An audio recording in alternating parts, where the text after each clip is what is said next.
If you have over $200,000 sitting stagnant in your bank, retirement account, or home equity, then you're literally losing money.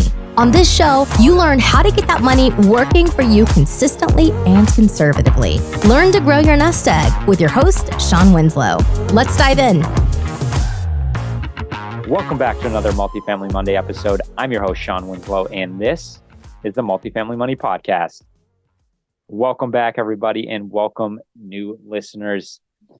For those that are new, every Monday we talk all things multifamily real estate investing. That's going to be a combination of either myself doing a solo show, sharing my experiences investing in multifamily real estate, or I'll bring in other experts that do the same and they share their story and their experiences. For those that are new, if you do get value from this show, please leave a rating review on Apple Podcasts and please share it with someone else who you think could get value. That's the way we grow. Word of mouth is the best way to do it, and I want to help as many people as I can. All right. And another thing, if you want to check out what we do, please visit our website, Greenbrier Capital Group's website, which is greenbriercg.com. There's a link in the show notes, but you can check out everything we do, and we're going to be coming out with a monthly newsletter here soon. So that'll be the place to put your email in the hat and get on that list. All right, everybody. Today it's a solo episode, and I want to talk about kind of something to look out for when it comes to operating real estate, because there's a lot of people out there that can tell you how to find a deal, how to fund a deal, how to close it. And that's all great, because without that, what are we even talking about here, right? However, that's only a small part of the battle. And there's a lot of great people to learn that side of the business from. But once you get it under contract, you got to learn how to operate it, right? And it doesn't matter how good you buy it. If you don't know how to operate it, you can run any deal into the ground. And so I want to talk about one thing that's hurt me the most on this. One thing that's been the biggest hurdle for me. And that is time. The time it takes to implement a business plan, especially when it comes to the renovations of units. Because as you know, we buy a lot of value add multifamily properties, which, we're coming in, renovating the units, renovating the exterior, putting in amenities. That's how we force appreciation, because we're not going to just solely rely on market appreciation. If we get it, great. But that's no business plan just to rely on that appreciation. You have to force it as well. And we do that through renovating these units, which then creates a better quality of product, which you can charge then the market rent. And so within that, there's a lot of things that can go wrong, right? How long does it take you to turn a unit? Because if it takes you several weeks to several months, that's lost revenue that you can't make back with just a vacant unit sitting there. If you don't know how to manage your contractors, your subcontractors, if you don't really know how to, make sure getting charged what you should be getting charged, you can lose a lot of money and a lot of time. So this is something I want to talk about today because it's very important. It's where we've had our biggest pain points in our business. It's not managing this properly in the sense of time, right? Time will kill you or time can make it. And so I just want to talk about things that you should really be looking at when it comes to a business plan for a value add multifamily property. First, this business plan is, what are you going to do, right? So you're buying this asset. Well, what's the business plan to achieve those return goals, those metrics that you've set forth in your underwriting, right? How are you going to achieve that, say, 16% average annual return? You're most likely going to achieve that through forcing appreciation and increasing rents, which is done through renovations. Well, what type of renovations are you going to do? You're going to do, a complete, down to stud renovation? You're just going to do, some paint and flooring here and there? Or are you going to do countertops, do appliances, do cabinets, new fixtures, new lighting, new roofs, new siding, new paint, amenities? There's so many ways you can go, right? But you need to have this business plan developed before you take ownership of the property. This should be done during your throughout your due diligence, throughout your escrow period, and it should be completed well before you close. Otherwise, you're just losing time. I've seen operators where, one, they wouldn't even make a business plan, but that's a whole nother story. But two, it's not completed nor communicated to the rest of the team until well after close. And you're just behind the eight ball. Everything's about time. So you need to have this business plan not only done well before you close, but communicated to the rest of your team. So obviously your other general partners have a family deal. Obviously they should be working on this plan with you and they should know it, but also your property management team, construction management team. Those are kind of the big two that should know, right? Because they're the one that are going to be implementing it. They're the one you're going to be overseeing them implement it, right? So they need to know well before. So right as you start, they know what you're doing. So everything is about communication. And so number one, there should be a project management system, how you're tracking all this. We use Monday.com to track many things, but one thing we use to track is project management. So obviously first step is that business plan. Second step is usually then we got to communicate to the teams. And then there's a lot of steps that I'm not going to go on through. We could spend a whole podcast just on that small segment. But you need to be tracking this to make sure you're hitting these steps. Everything's about tracking, right? So you want to make sure you're hitting these steps. You're communicating to people that need to know, so that as soon as you take ownership of that property, you're starting right then. Right then, they know what each person knows what they need to do. They know what we're doing with the property, what type of renovation, where we want to push rents. That's very important because I've come into properties where that wasn't the case at the start. And, at first we kind of got our butt handed to us and, luckily everything worked out very well, but it could have been a lot worse. And now we know that we have game plan set even before we start. So second thing I want to talk about, and I've alluded to this already, is some type of communication system needs to be in place. Could be weekly calls, could be, Slack where you're constantly chatting, emails, and preferably I think you should be doing all of these. I think you should have a construction management call every week. You should have a property management call every week. And if not every week, every other week, there should also be a call with both of those combined, because I've seen where there's a lack of communication between the two. And it can lead to some bad things. It can lead to, and some of this stuff I've personally seen, where you had one unit designated to be the model unit. So the model unit, you're gonna do the renovation, and you're gonna buy furniture and put furniture in there. So you have prospective resident come in, they're checking out the place. You can show them what their unit would look like. I've had it where we had that set up, so unit whatever was going to be the model, and then it wasn't communicated effectively to the on-site manager, a leasing agent, and it was leased. Now we had to go wait for another unit, and that just adds time. I've seen it where there wasn't good communication in what units needed just a light turn, which is just, they may have been renovated before, so all you had to come in and was do some paint, cleaning, maybe a little flooring, but not even. And it's just a quick turn. Versus a full renovation where we're maybe putting in floor, new paint, cabinets, countertops. Now that obviously takes time and takes material. Well, that wasn't communicated. And then all of a sudden we just had a bunch of units that were just available. And they didn't communicate. She also didn't communicate what was coming up. And that's important. You need to communicate how many units are coming up, what units are coming up, and when they're coming up, and whether you want them just quick turn for renovation, because usually you have, two different teams heading that.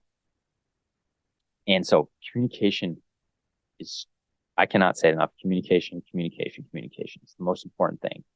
So you need to get a system in place from the start that how you're going to communicate things and have, checks and balances. Another thing is Monday.com to have this so people know It automatically notifies them when one step is complete, and when you're up to do the next step.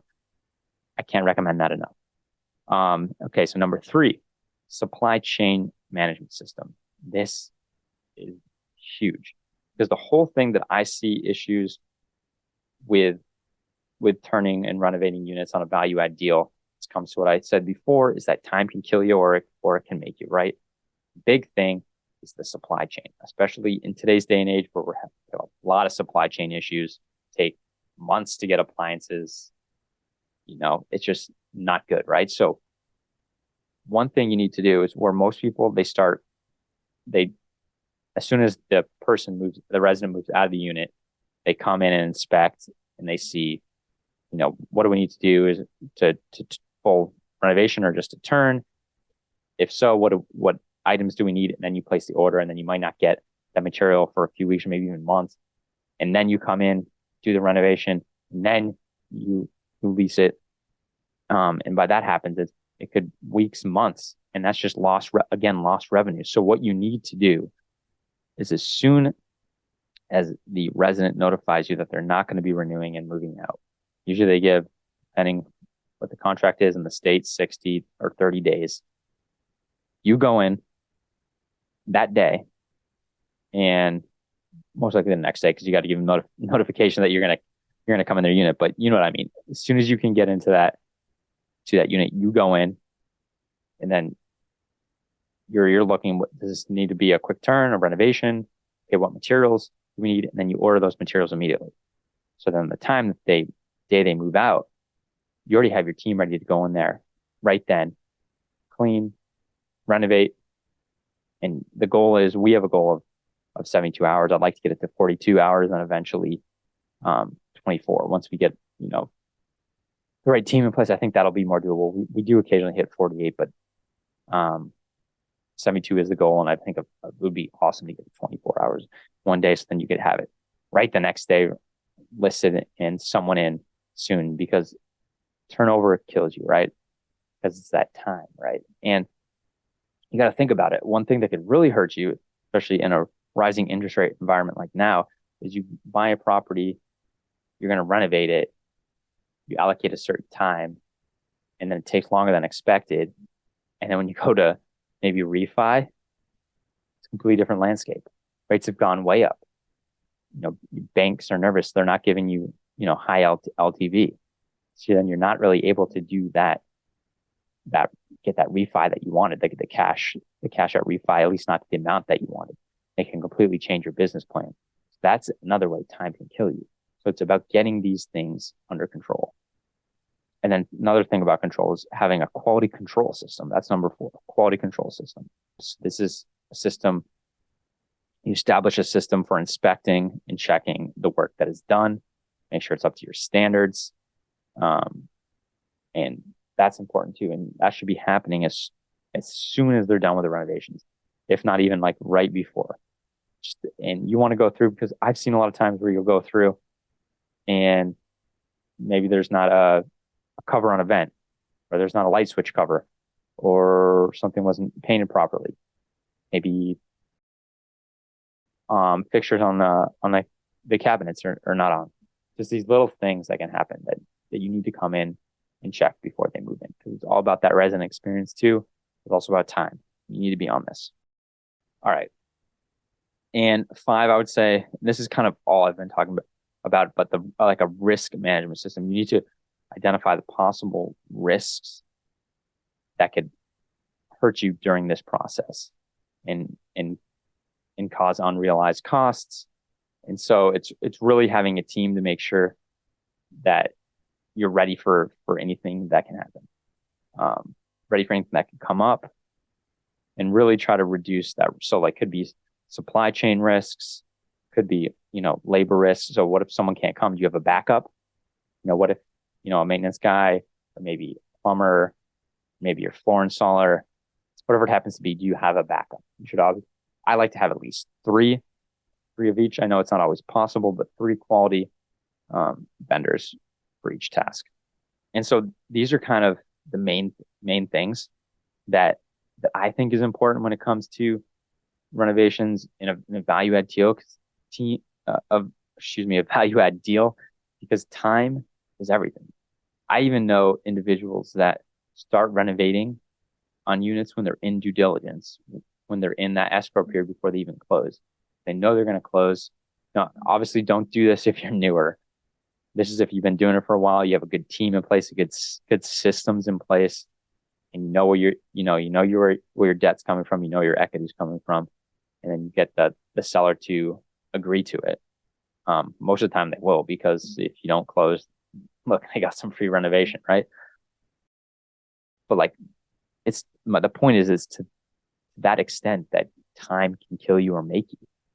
And so people are actually renovating before they even close. So as soon as they close, or even before they close, boom, they're getting people in there with new, the new rates, the new market rate. And I know even people that ask to get their management team in there before they even close, so they can, because a lot of the time sellers will take the foot off the gas, right? Because we're gonna sell this deal, so they don't really, they put their focus elsewhere. So then, management slips up. So it's just all about time and getting your systems in place, having enough inventory, not waiting till the resident moves out to then go in and do your checks and start ordering material. It's really just all about time.